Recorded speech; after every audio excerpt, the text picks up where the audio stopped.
So in this video, we're going to be going over all the knowledge that I've acquired for the years of training that I've done to see what is the best workout program for you. We're going to cover beginners and intermediates. If you're more advanced lifting, I would assume you already know 90% of the stuff in this video, but maybe there's something you can take away. That's pretty much it. I hope you guys enjoy it. Subscribe if you're not subscribed, and let's get into it.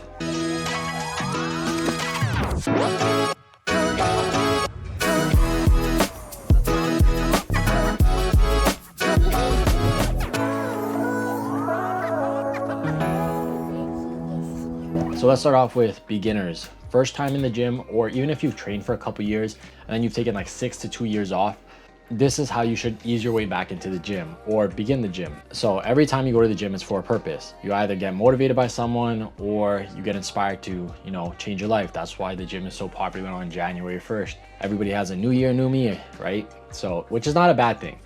But when you have that much motivation, you tend to have more mental strength than your body has the physical strength to do so. Because if you haven't been to the gym for a long time, or it's your first time going to the gym, your body's not used to that environment. So what tends to happen is a lot of people have all that mental motivation and they push themselves as hard as they can. David Goggins style, like, oh, I'm gonna kill myself. Just got to run a 120-mile week, 2,000 pull-ups, 4,000 push-ups.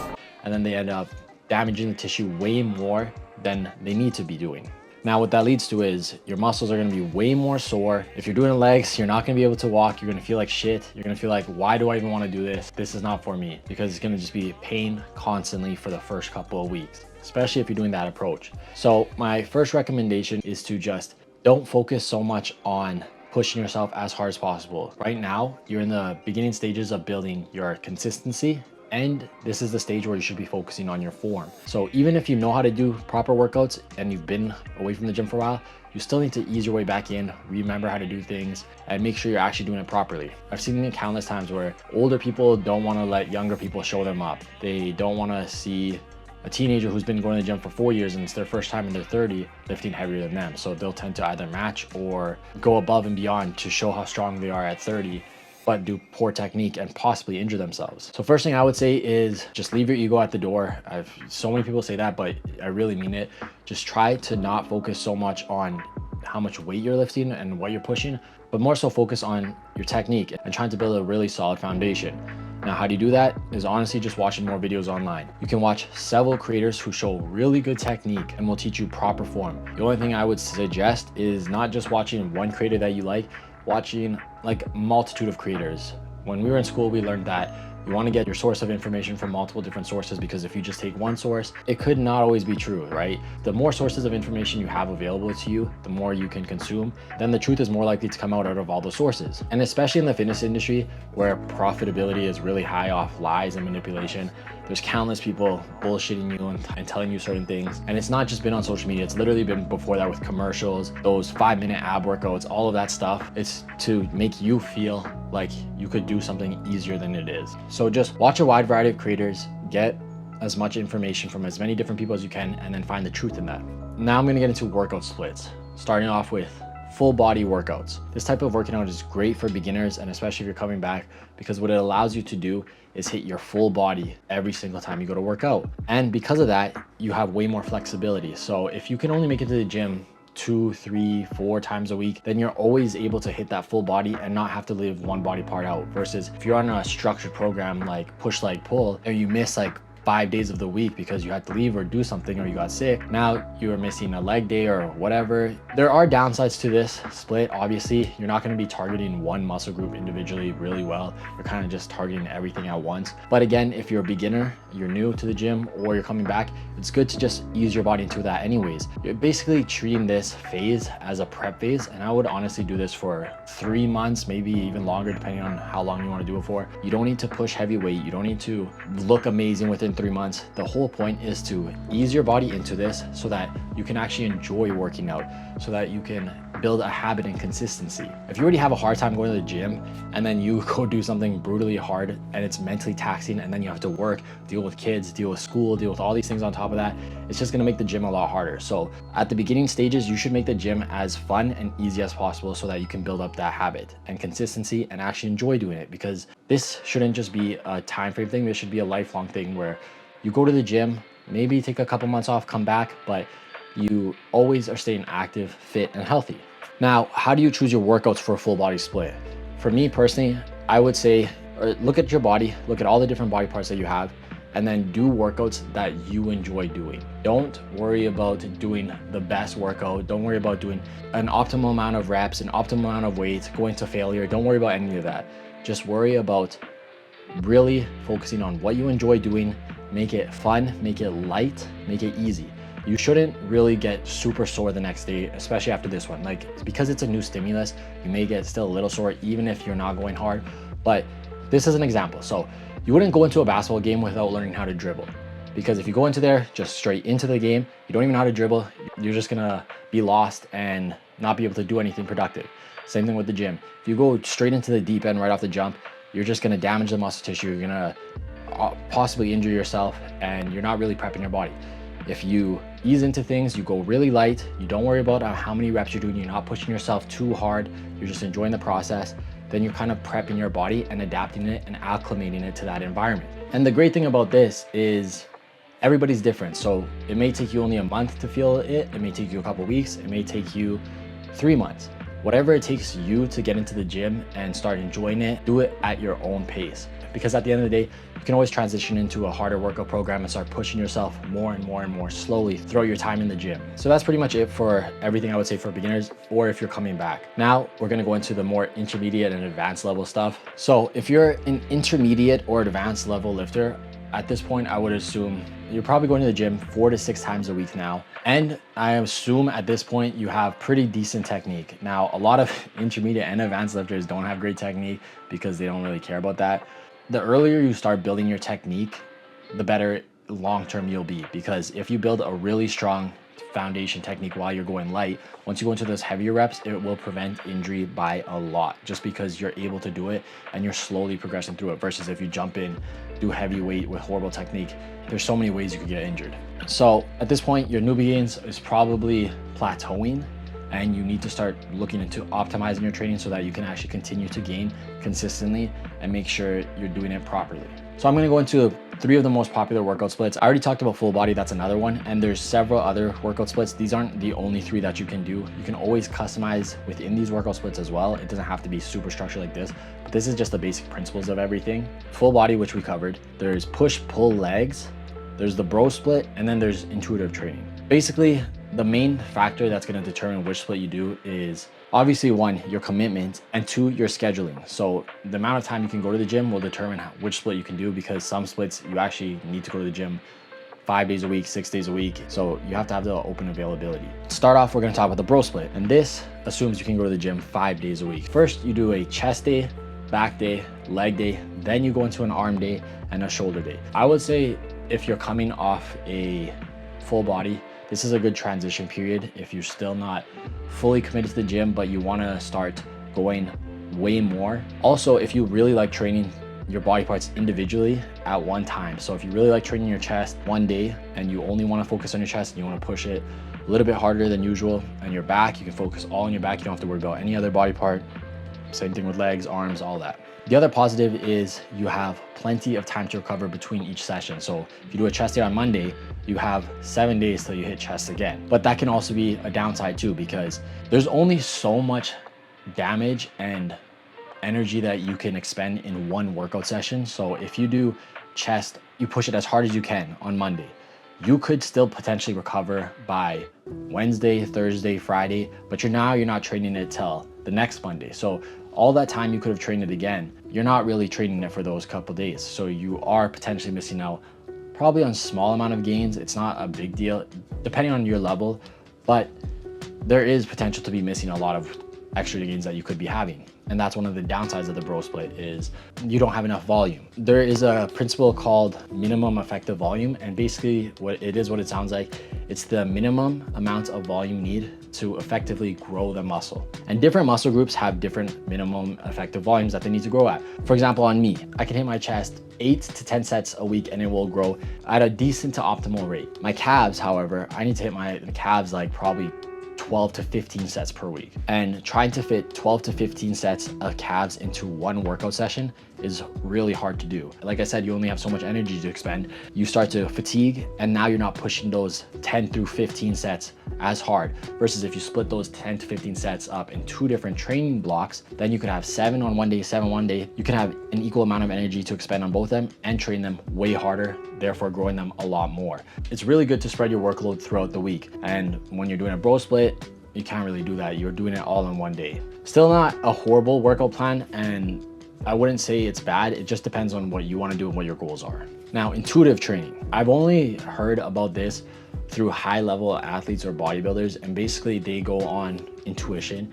Whatever body part they feel is not sore, they will train that day, or because they have built so much muscle mass at the high level bodybuilding, like Chris Bumstead or any Mr. Olympia, that it's a lot easier to maintain that muscle mass.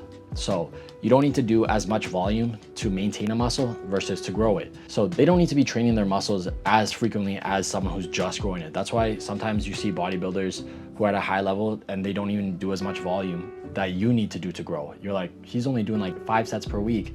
How is his chest so big? It's because he already put in all the work to grow it. Now he only needs that 5 sets to maintain it. And he no longer wants to grow that muscle anymore because it would be not proportionate to his other body parts. So he puts a lot more emphasis on whatever else he wants to grow. And that's what intuitive training is. At this point in their careers and at their level, there's not really any downsides I could say to intuitive training, because you pretty much know everything at that point, and you have to be like really high level to get to there. So I wouldn't suggest just doing intuitive training if you're trying to grow muscle. It's better to have structure and know you're growing, especially if you're a beginner or intermediate. You really need to learn your body a lot more. And I think it takes like 5 to 10 years even to really learn what makes your body adapt. And then there's always periods of time where you think this is working, or it is working really well, and then all of a sudden 1 month goes by and you haven't made any progress. So you got to adapt and learn that as well. Intuitive training is for really high level athletes, and most of them even have coaches to help them with that. But we're going to go into the final one. And this one I have a bias in because this has been my training style for the last 2 years, and I've seen the most growth out of this, out of all the training styles that I've done, which is push pull legs. This is someone who basically lives in the gym. They love the gym. At this point, you want to go there. And if you're not going there, this happens to me a lot, you feel guilty about missing the gym. So there's like even days on my rest days where I'm like, I'm just wasting my time. I should just go to the gym, even though I know I need that rest day. So this one you need 6 days of the week to go, because how the workout is, it's a push day, pull day, leg day. Then it repeats that once again. So push day, leg day, pull day. So what is a push? A push is any workout or movement that you do in a pushing motion. So your chest, bench press is push, tricep, pushing down, or shoulders, you're pushing up. Pull day is anything with a pulling motion. So back, biceps, traps, and rear delts are all pulling movements. And then legs is obviously just anything that's legs. So basically your quads, your hamstrings, and your calves. The advantages of a push-pull legs, where the bro split lacks, is you're able to, like I said, spread the workload throughout the week so you can have way more energy to expend. Now, a downside of this is you also have to do a lot more work in each day. So on a push day, you have to do the chest, tris, and shoulders all at once.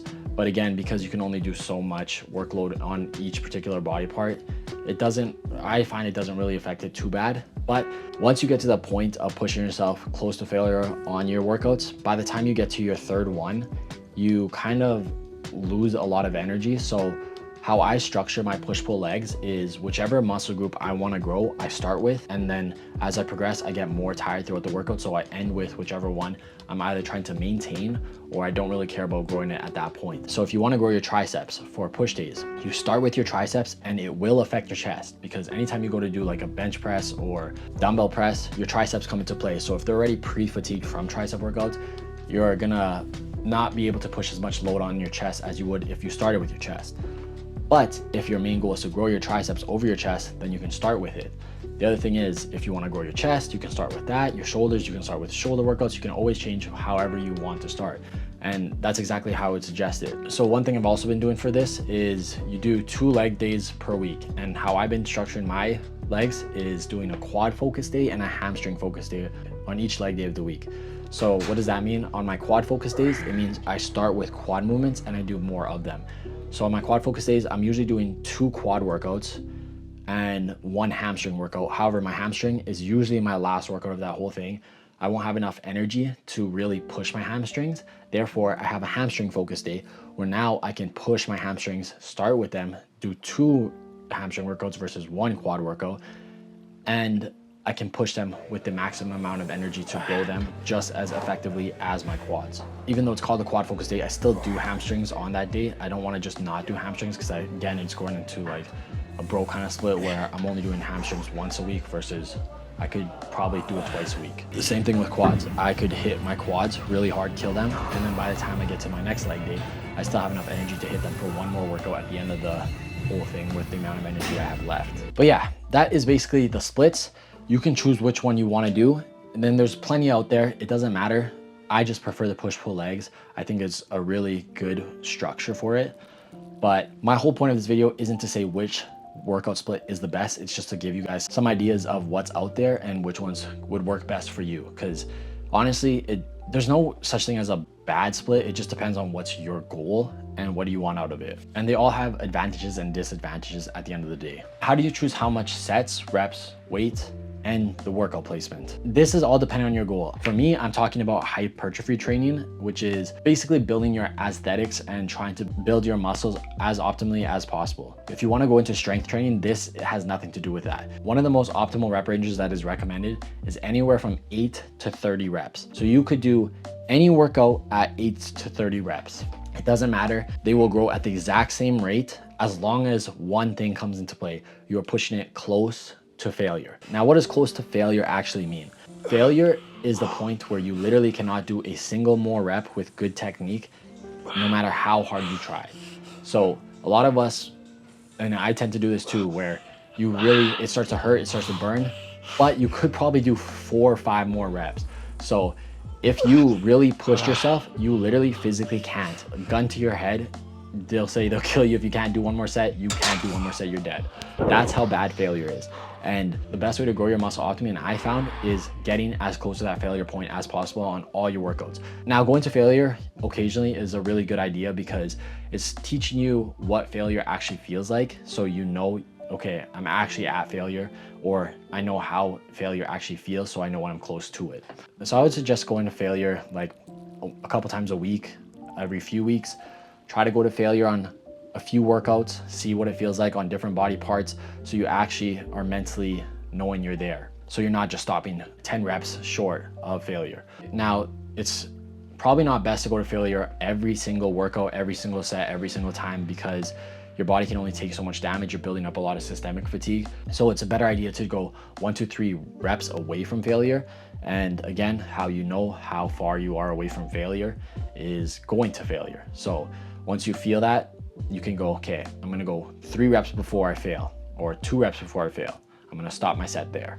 The rep range, as long as it's between 8 to 30, it doesn't really matter. However, the reason why they say 30 is because when you go above 30 reps, you're kind of working more on your muscle endurance versus muscle growth. So if you curl a 5-pound dumbbell, you can curl it probably 100 times and your arm will get more tired than the actual damage to the tissue will provide stimulus to actually allow it to grow. So your cardio is giving up before the muscle is actually reaching that point where it needs to adapt to that environment to actually grow. So how do you know how many reps to do for the workouts? It's all through trial and error, but more compound heavy workouts where they involve more of your body, not just the individual muscle group. So for example, if you're doing quads and you do leg extensions, that's an isolation movement. It's directly targeting your quads. You're not really using your back. You're not really using any other muscle group except for the quads to lift it. But if you're doing a squat, you're using your back, your core, slightly of your calves, tiny bit of your hamstrings. It involves a lot more of your overall body. Those ones are harder to do into a higher rep range just because it's so physically taxing on your body versus if you're doing a leg extension, that's a lot easier on your body. So you could do that one into a high rep range. So how I choose what rep range I do is basically just through experimentation, what I like. For more compound, I do 8 to 12 reps. If you have an injury, you can go 10 to 15. And then more of my isolated workouts, like my arms especially, I find they grow better at a 15 to 20 rep range. So that's what I've been doing. And you could try doing an 8 to 12 rep range for your arms, and that could be better for you. It doesn't matter what rep range you choose, as long as you're bringing those sets close to failure, because we're all different. Our bodies have different muscle groups, different lengths. So you gotta see what works for you. A lot of people say at 8 to 12 reps is the best way to do it, and I would disagree with that, especially on different body parts. No body part is the same. So how do I choose the weights? The weights is a directly tied to how many reps you're trying to do. So for each workout, I write down how many sets and what my rep range is for that workout. So let's say I'm doing a bench press, for example.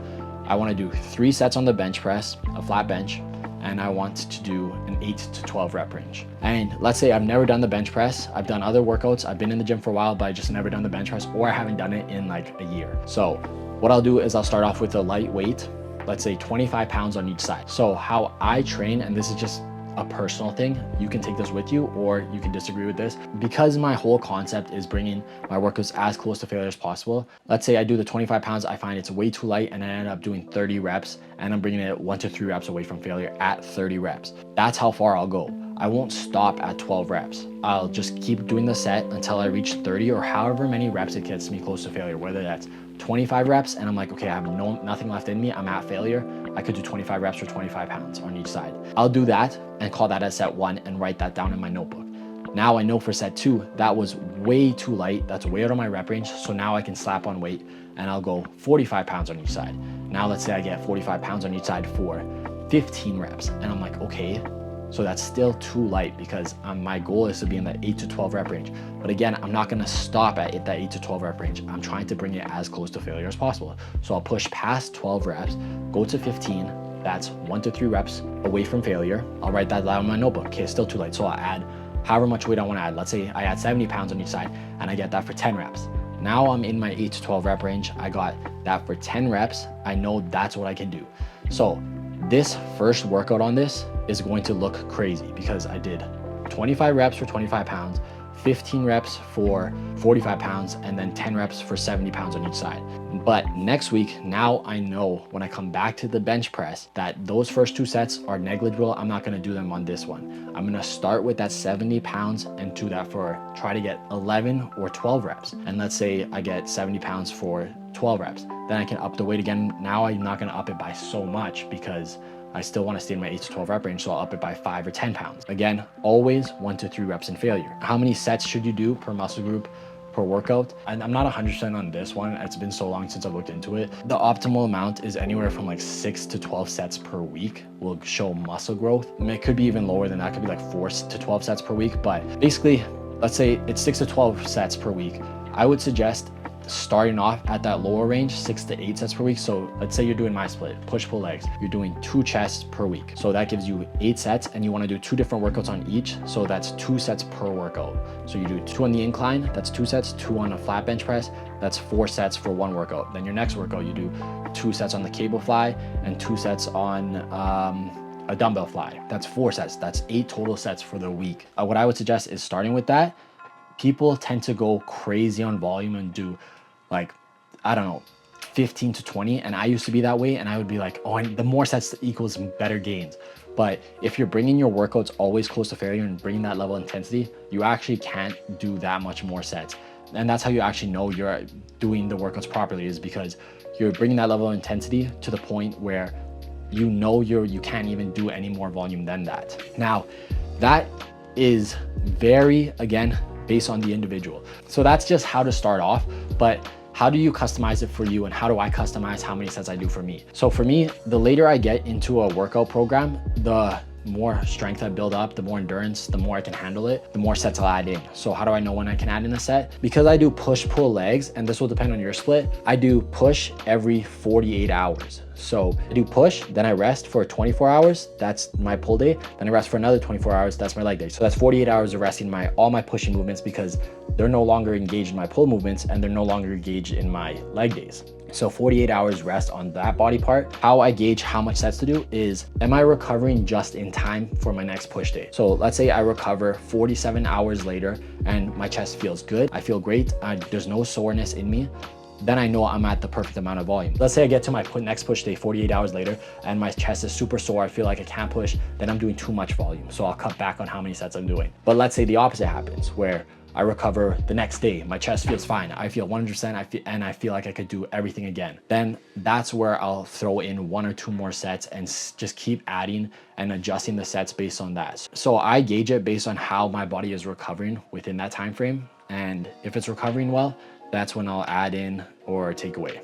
I'm trying to be as in-depth as possible and give so this is like a lot, but I'm trying to just explain it in a way that I can just spewing out all this information. And then I answered earlier how I do my workout placements is just choosing which one you want to grow. Start with that at the beginning of your workouts. Mesocycles. So a mesocycle is basically a period in time in which you do a certain workout program, and usually it lasts anywhere from 1 to 3 months. For me, I like to go into that higher 3-month range. Some people do 1 month. And basically what it is your workout program, whatever you choose to do, is the exact same for that period of time. You're not switching up workouts every single day after day. We're gonna just continue using my push-pull legs example because that's what I do. So let's say Monday is push day and Thursday is push day, right? Push day on Monday, I do one set of workouts that I wanna do. So let's say I do incline chest and a flat bench press.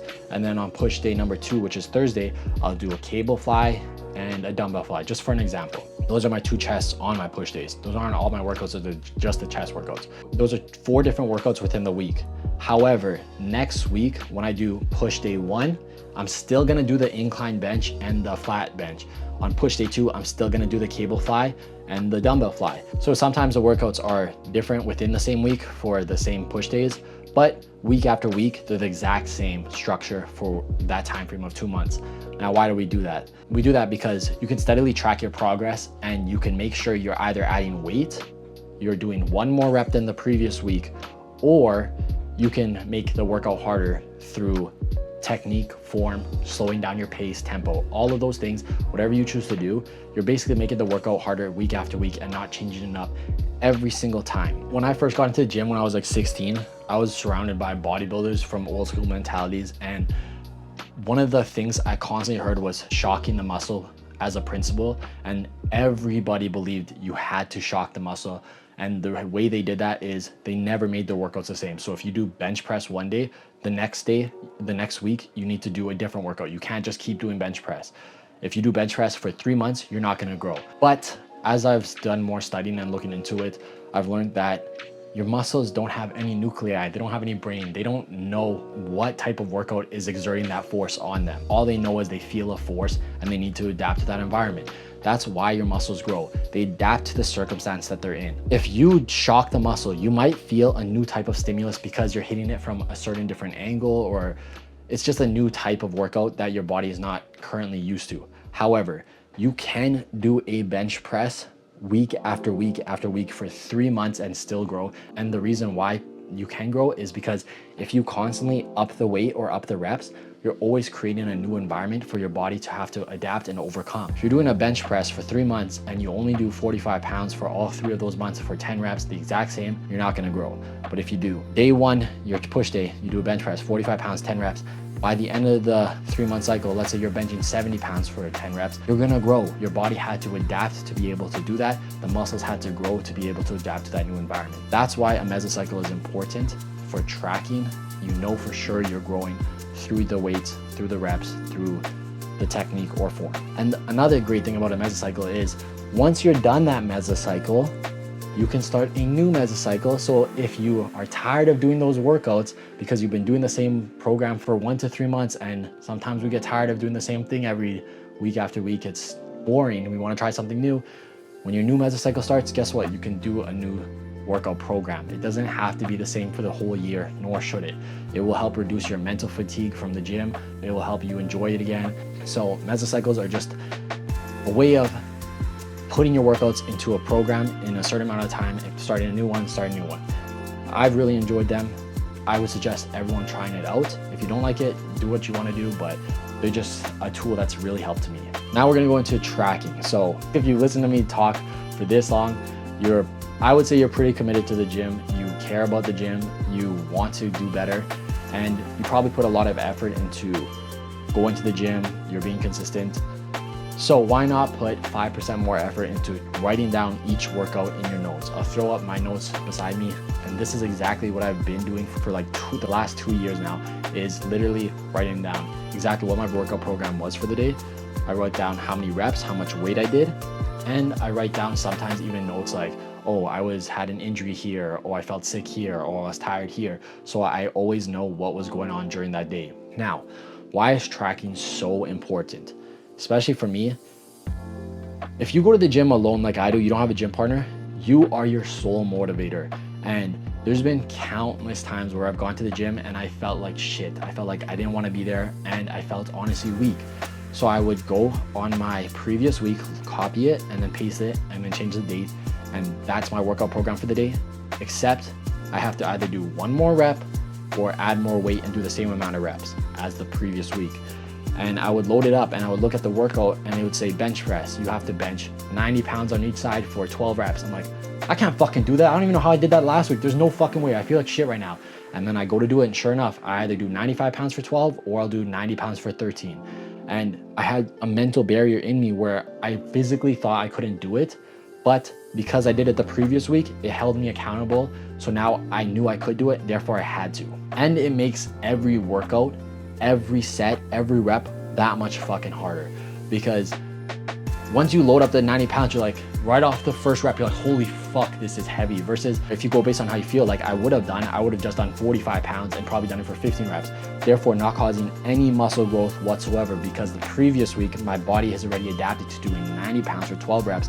What is 45 pounds for 15 reps gonna do? My body can already do that.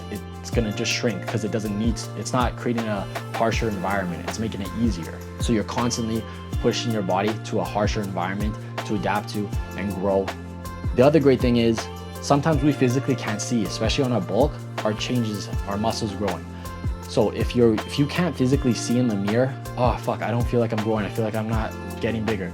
But your weights and your reps are going up and your form is consistent. That's a very important thing. Your form can't get worse to compensate for the amount of weight or reps increase. But if your form is consistent from the previous week and your reps and weight change, or increase, I should say, even though you physically can't see it, your muscles only have one option, which is to grow. So even though you may not be able to see it visually, you know for sure it's happening on paper. It's giving you a way to track your growth through numbers, not just visually. Once you get into that bodybuilder mindset, you tend to put yourself down a lot and you get body dysmorphia and you start to see your body a lot worse than it actually is. So it's just really, really good idea to track all your workouts. I have not gone a workout session without tracking them. I would highly suggest, if you want to continue to grow, especially if you're advanced and you haven't been doing it, this could literally give you that edge if you've plateaued to keep progressing. But again, to do the tracking, your workouts have to be consistent. You can't be changing your workouts constantly, and you have to keep your form consistent. Those are the two things you have to do, and also adding weight or reps, or changing your form and making it harder, but it's easier to add weight or reps. Okay, so I think that's pretty much everything that I have about structuring a workout program that I can think of on the top of my head. I just wanted to make this video. A guy came up to me when I was at the store literally yesterday when I was thinking about making this video, and he asked me how to make a workout program. So this is basically what I would say to him if I had enough time. If you disagree with anything I said, again, I'm 100% fine with that. I do believe we are all different at the end of the day. We all have different genetics, muscle lengths. We all respond to things differently. So I would suggest trying new things, see what works for you, because only through your own trial and experimentation will you find what works best for your body. But I hope you guys enjoyed this video. I hope I gave you some insight, some knowledge, something to learn from it. And again, I probably missed a lot of stuff. So if you have any questions, just leave me a comment down below. I'll either make a part 2 of this video if I get enough comments, or I will just respond to the comments down below. So, but if you've enjoyed anything of this video, if you've got any information that you found helpful, please drop me a like, leave a subscription, whatever you want. I hope I can continue to give you guys more information or, inspire somebody out there. So that's it for right now. Peace.